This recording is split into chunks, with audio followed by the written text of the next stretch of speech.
Happy New Year, everybody. You know, this is our 12th year at the piano workshop, and first I wanted to say Happy New Year.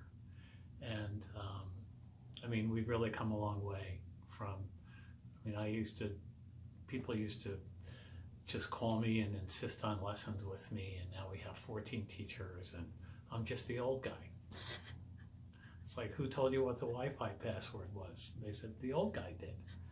So, I mean, we really come a long way, but we have a wonderful culture of teachers here. And I said something at our recitals in December, and I really wasn't thinking about it. And I just started talking to the audience just to get everything started. And about 5 people came up to me over the past few weeks and said, you know, what you said at the recital was really important.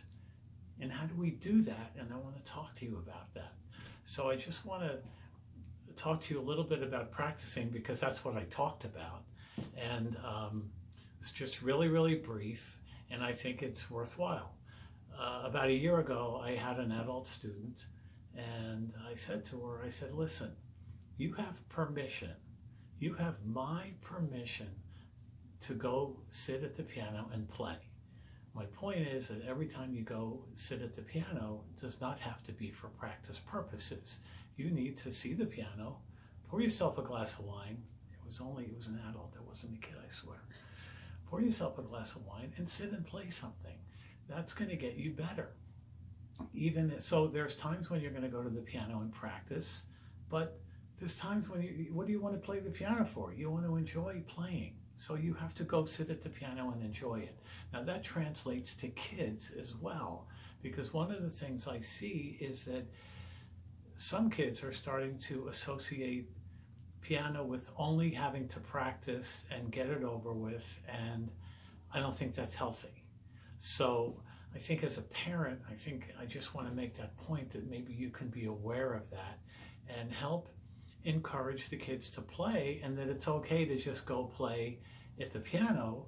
And I think if you help them by saying, hey, did you remember that recital piece you played 2 months ago? Could you go play that for me?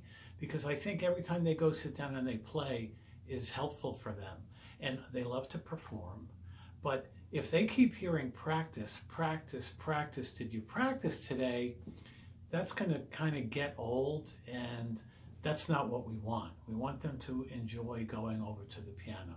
So I think as a parent, if you can just help a little bit and help by encouraging them to play and really telling them it is okay for you to go play too, and try and structure the practice as well, obviously, I think that would be a big help if we can get our students just to play. I see so many students that have finished a piece and never, ever, ever go back to it. You want them to keep playing and playing and playing and enjoying what they're playing. Obviously, there's work to do as well, but I think that can make for a healthy practice and playing environment at home. That's my 2 cents. Actually, it's probably $1 with inflation, and because if they don't practice, then we have to tell Mr. Dorian. Okay, we don't want to tell Mr. Dorian if they didn't practice. Okay, have a great year, everyone.